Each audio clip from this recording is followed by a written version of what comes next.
Good evening, ladies and gentlemen, and thanks for taking the rendezvous with us right here on Spectrum Television.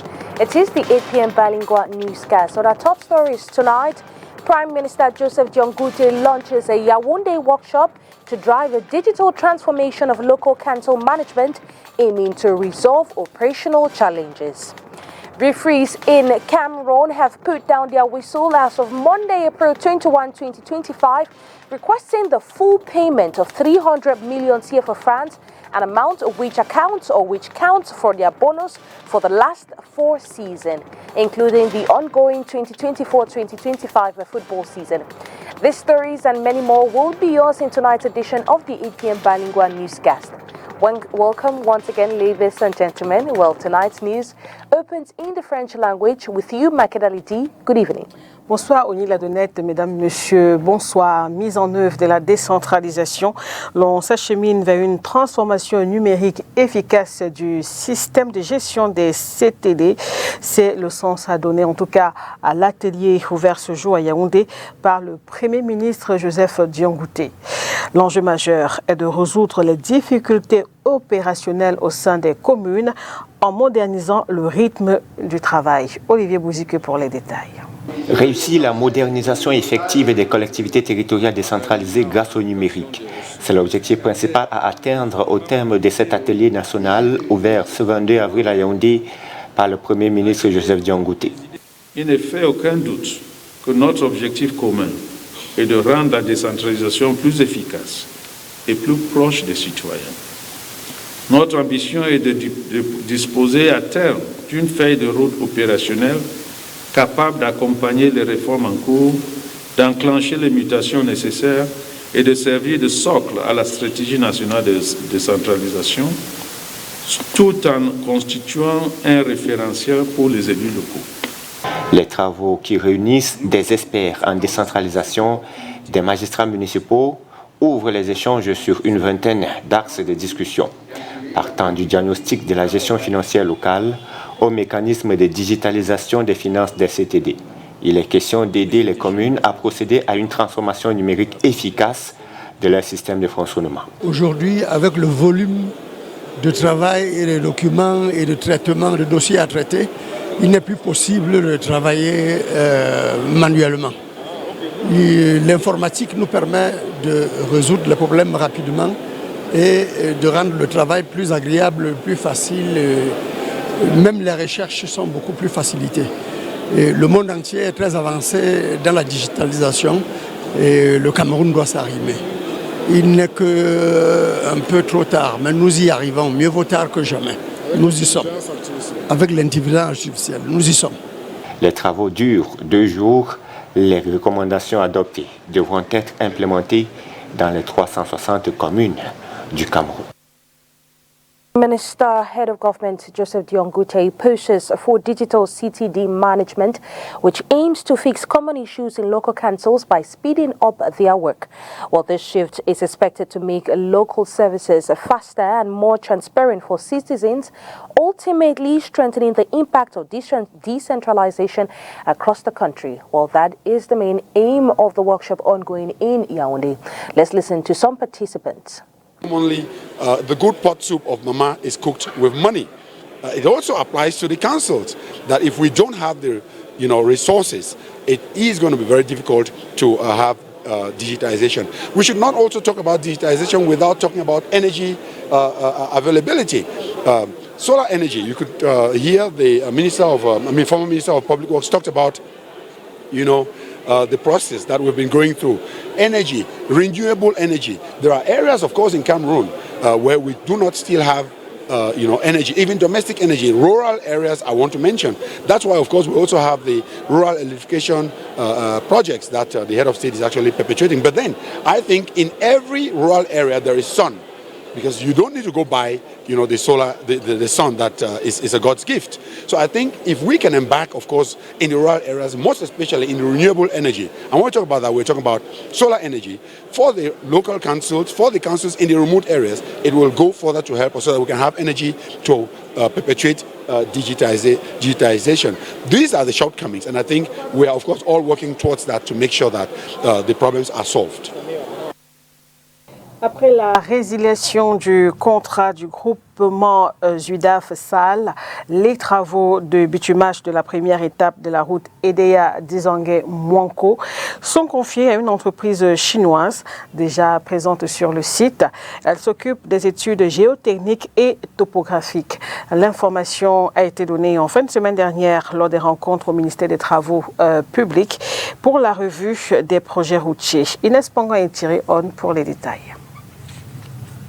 C'est désormais une entreprise chinoise qui s'occupe du bitumage de la route Edea-Dizangué, Mouanko, dans la Sanaga maritime.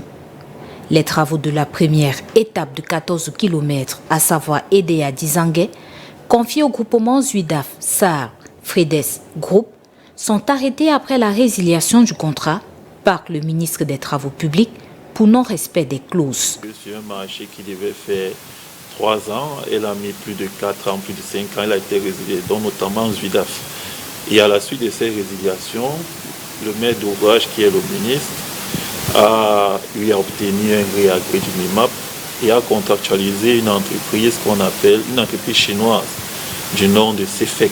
Déjà présente sur le site, l'entreprise chinoise doit réaliser cette première phase pour un montant réévalué de 4,5 milliards à 4,428 milliards de francs CFA. Une visite technique de l'itinéraire a déjà été faite.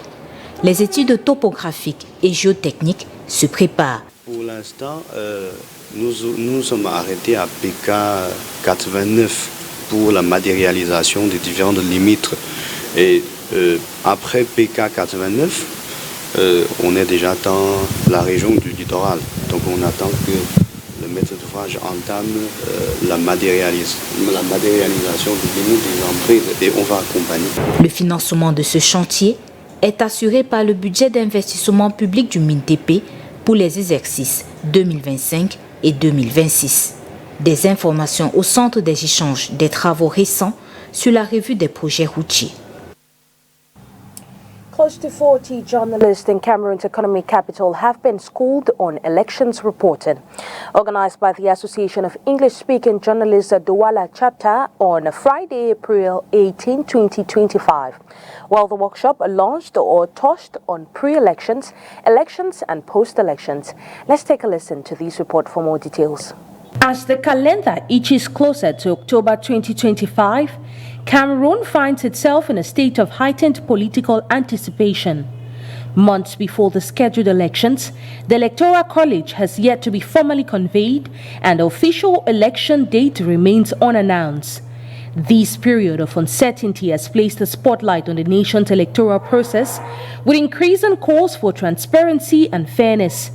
In a proactive move to ensure accurate and ethical reporting during this crucial time, the Cameroon Association of English-Speaking Journalists Douala chapter has conducted an intensive workshop for its members. The training, attended by approximately 36 journalists from across Douala, aimed to equip them with the necessary tools and knowledge to navigate the complexities of election coverage. Les journalistes ont pour mission principale Journalists have a principal mission to train, educate and accompany Cameroonians, and that mission can only be attained if journalists understand what's at stake, so as to orient citizens to make the right choice. It's not about telling candidates or telling citizens who to vote, but giving them information so they can make informed choice. The workshop featured presentation by esteemed experts, including its patron, Sir Dr. Tumfo Barrister Nico Hale, who provided insight on integrity within the media, human rights activist Philippe Nanga of Un Monde Avenir, who spoke on key terms and dates of elections, and Paul Joel Kamchang, a specialist in fact-checking and data journalism, who addressed the critical importance of verifying information during the election cycle.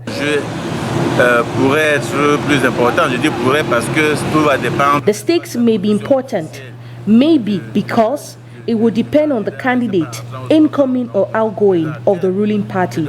It's important in line with his final decision.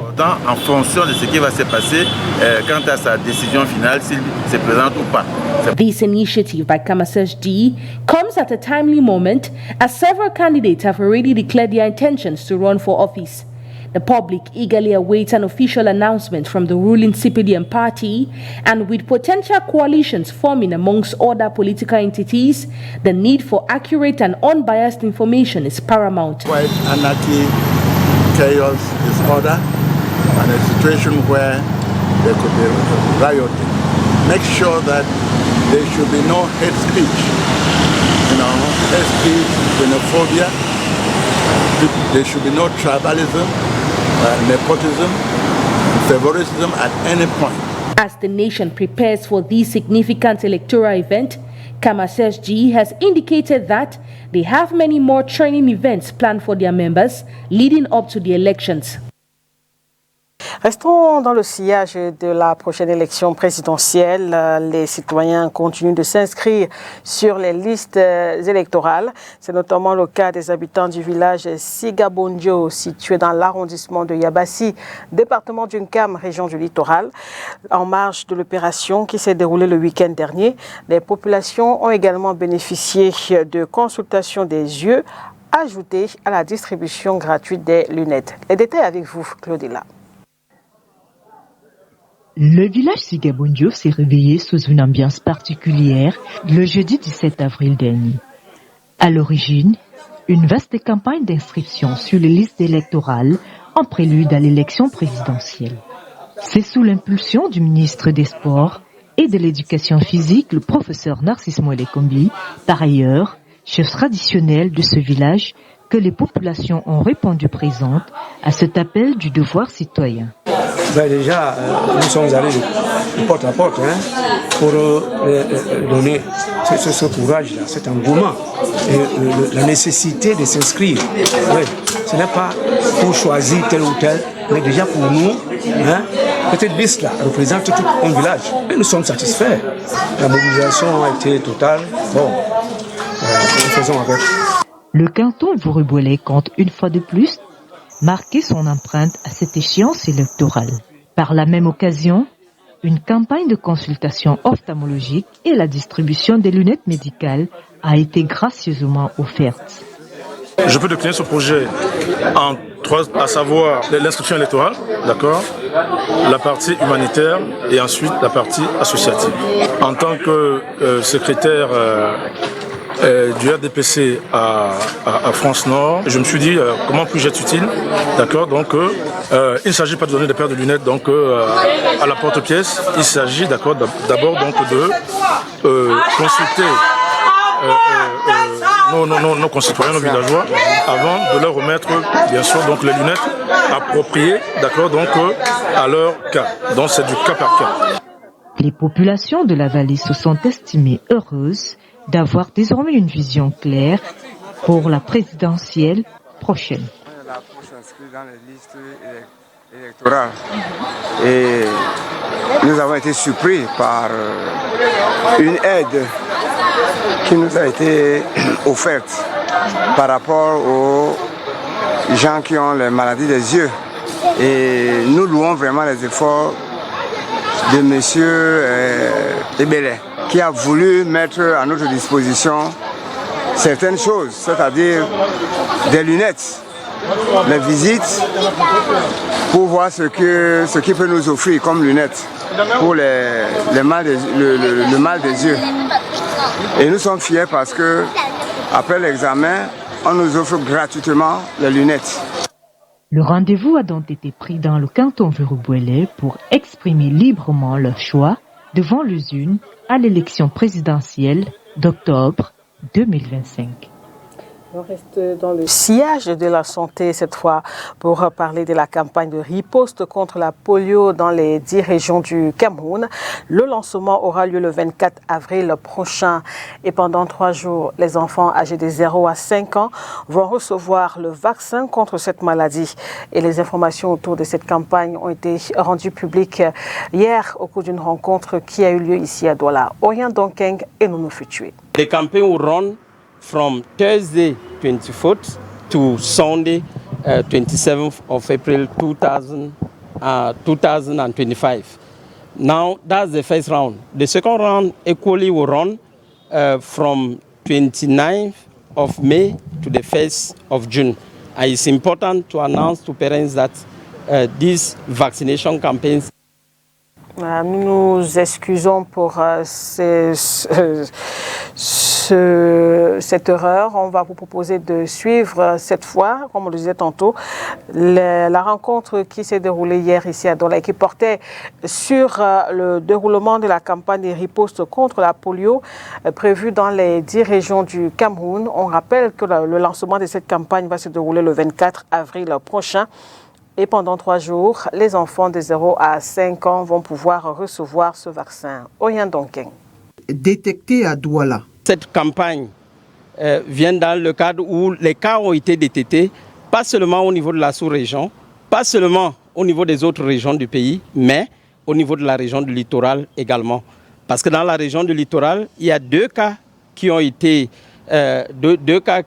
signalés dans le district de santé de Daido, dans l'environnement. Il s'agit du pont Misoké et également du pont Bonabassin. Pour un objectif 100% vacciné, la campagne se déroulera en 2 tours, d'abord du 24 au 27 avril, ensuite du 29 mai au 1er juin 2025, dans une stratégie bien définie. Cette campagne ne concerne uniquement que les enfants de 0 à 5 ans.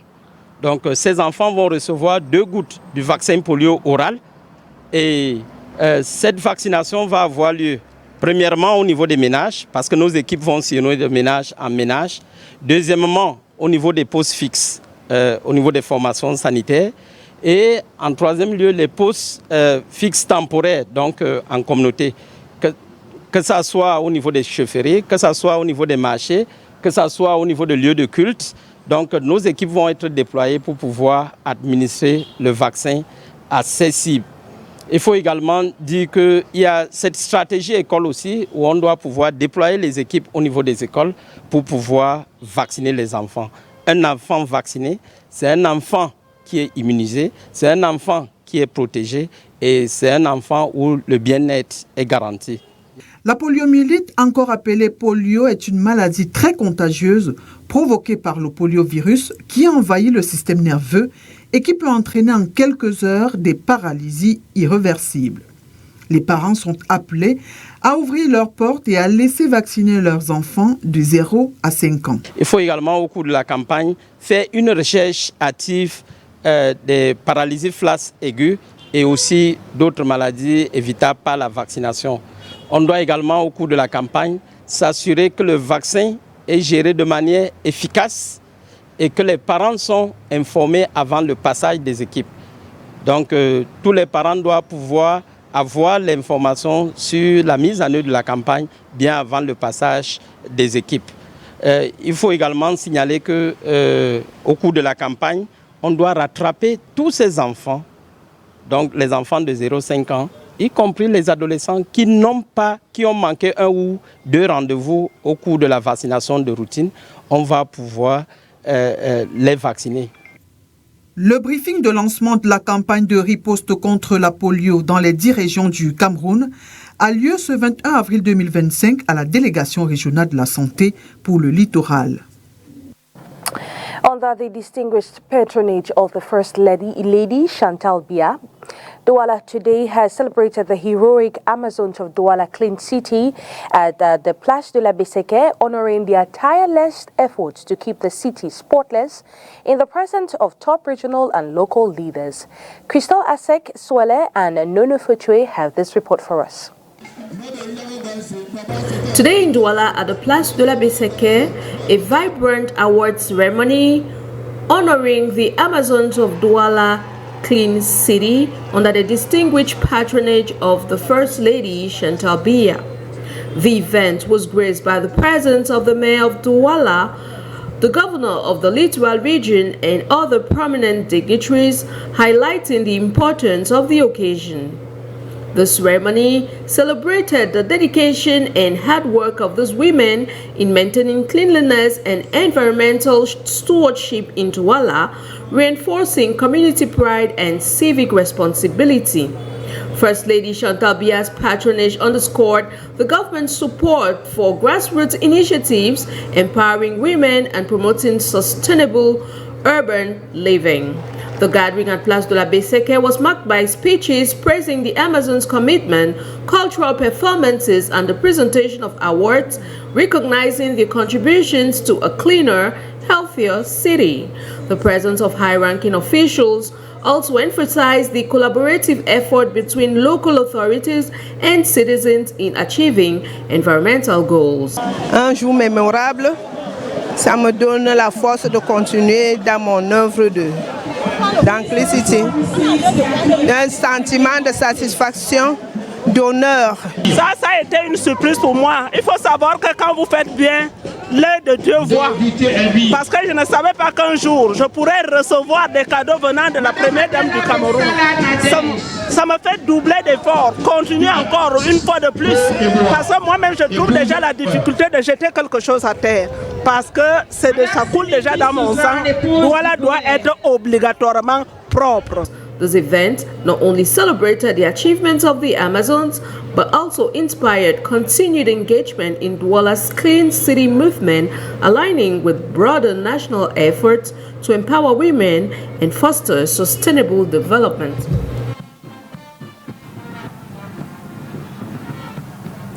Et nous voici dans la page sportive. Tout d'abord, cette information sous forme de brève. 46e championnat d'Afrique individuel dames et messieurs et par équipe de judo. Le Cameroun est déjà en Côte d'Ivoire.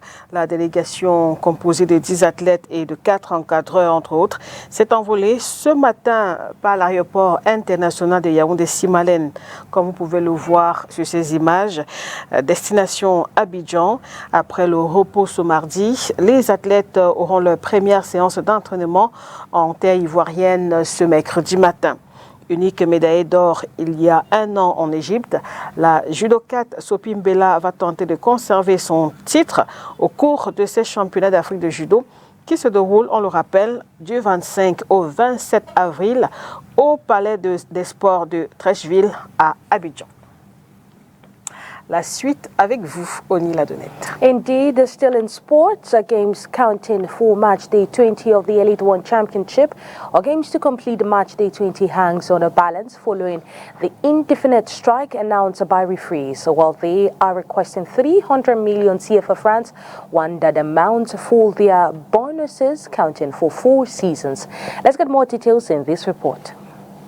The Cameroon Association of Football Referees, CAF, has declared an indefinite suspension of all officiating activities across domestic competitions organized by the Cameroon Football Federation effective Monday, April 21, 2025. The decision, announced by CAF's national president, impacts referees and assistant referees involved in the professional Elite 1 and Elite 2 championships, the Women's First Division Championship, regional and divisional leagues, as well as futsal and beach soccer tournaments. The move comes in response to unresolved financial disputes, primarily centered on unpaid allowances totaling approximately 300 million CFA francs, accumulated over 4 seasons, including the ongoing 2024-2025 campaign. In a strongly worded directive, CAF urged its members to remain vigilant, resolute and unified, emphasizing that referees must resist any form of pressure, manipulation, intimidation or blackmail from third parties seeking to undermine the strike. The association reiterated that developments regarding the suspension would be communicated exclusively through official channels, signaling a firm stand in negotiations with FECAFOOT.